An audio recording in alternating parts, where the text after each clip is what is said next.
What's up, you guys? Good morning. Saturday morning here with my friend Sean. We just finished Gracie Combatives lesson number 3. Great job in there. Thank you. And Sean's been with us for a little while now. And I said, Sean, what's up? Tell me more about your journey. And then he shared. And because his journey sounds like so many others, I wanted to give him a chance to share with you guys. He did train jiu-jitsu. He did try a couple other schools. He trained at one particular school right here in the South Bay for at least a couple months, you said. But there were things about that experience that were not so pleasant. Tell us what you felt about it and just kind of walk us through the journey and how you ended up here. Yeah, great people over there. They're really helpful, but I just felt like COVID hit and I took a break and I felt like, okay, I'm missing jiu-jitsu now that everything's back open, and I really wanted to get a structure and foundation down. And so through seeing Hinner's Instagram and going online, checking out Gracie University website, they really lay out this whole foundation that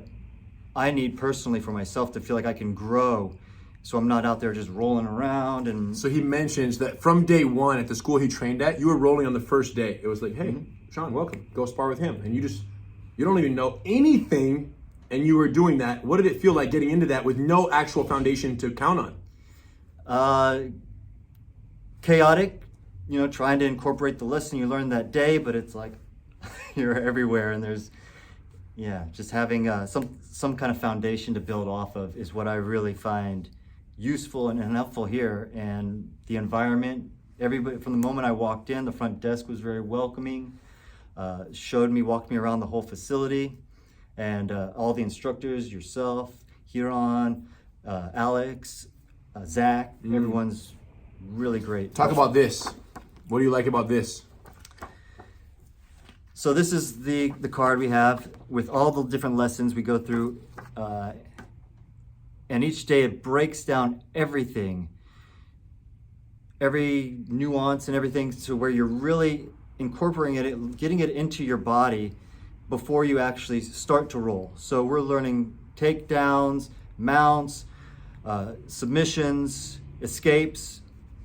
So and I keep saying it over and over, it's just important to get that foundation, I feel like, and that base to really... That's what this is, you guys. Listen, the way it's simple, it's so simple. Sparring does suck. And it sucks if you start it on day one, or it sucks if you start sparring 6 or 8 months into your journey. It sucks regardless of when you start, because you're gonna be going against people who are better than you, and you're gonna be the nail and they're gonna be the hammer. That's just the way it is. Our theory is that if it's gonna suck regardless, let's at least build a foundation of technical comfort and proficiency and knowledge of the basics of jiu-jitsu. This is like the core trunk of the tree, as we call it. Let's at least build a tree trunk before we start throwing you into the fire pit of, hey, just survival of the fittest. 2 things happen when you do it gradually like this. Number 1, you learn a foundation. Number 2, you build relationships. And you're making all your best friends here on the mat. You did with John today, a great other student, with Noah. So you're building relationships. So 6, 7, 8 months down the road, when you guys start really turning it up and sparring in the master cycle, it's with people that you've been sweating and connecting with and helping each other from day one. So there's a culture that is established in Gracie Combatives that happens in a cooperative environment where you're working together. The enemy isn't in the room in Gracie Combatives. The enemy is in the street. And we're working together to prepare for that enemy. And then once you hit the master cycle, the enemy's still outside, but we're gonna really put each other to the test and sharpen each other's swords. But that relationship allows that at that point. That's our theory, is that build the foundation of both technical proficiency and human relations in the building before we start putting both of those to the test.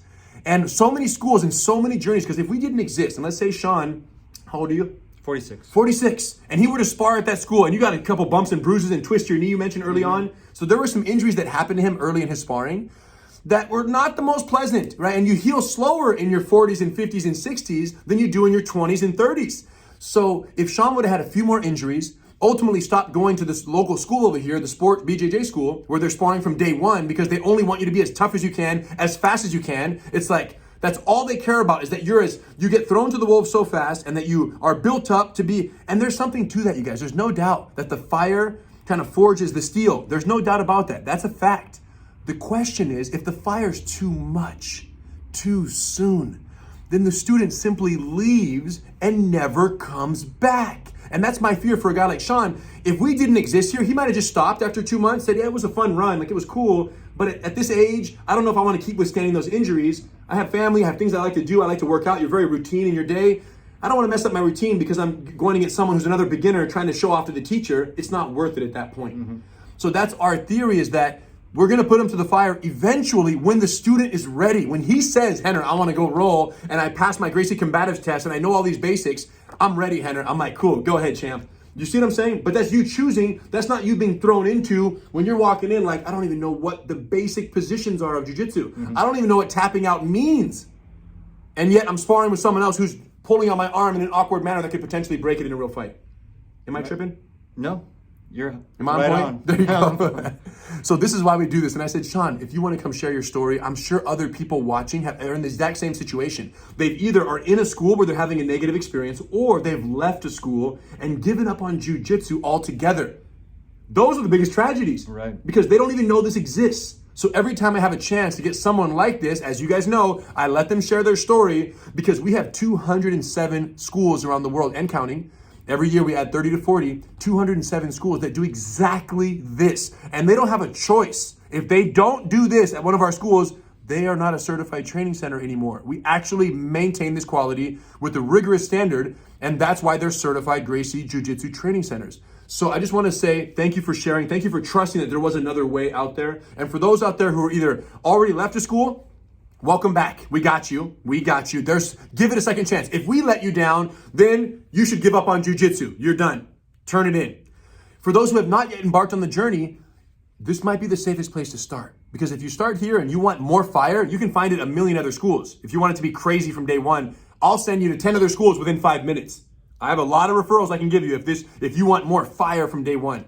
However, if you want a gradual introduction, safe, build relationships, make your best friends, build each other, and then turn on the fire down the road when you feel ready and you graduate out of the basic foundational curriculum, then we got your back. Gracie University or any one of our certified training centers is where you want to try your first class. 10 days free. You come in, you had your 10-day free trial, right? You tried it out. It was perfect. You don't pay a penny. And then after your 10 days, you decide yes or no. It's that simple. We even provide you a gi. We print you a card. We start tracking all your classes, and you're good to go. So any friends out there who have not yet done jiu-jitsu, who think that at 46, 47, 52, they're too old, what would you say to them? No, you're not too old. There's people in the class that are much older than I am, so. We got Jack in there, you guys. Jack is like upper 60s, showed up, his knee was messed up, came in like a little limping on his leg, but I want to do this, Henner. I'm like, Jack, we got you. And now he's like, every day, doesn't miss a class, his whole family's here. We love Jack, and we love these guys. So thank you, man. I appreciate it. Let's get back out there. We'll see you guys next time. GracieUniversity.com. Find us, ETC.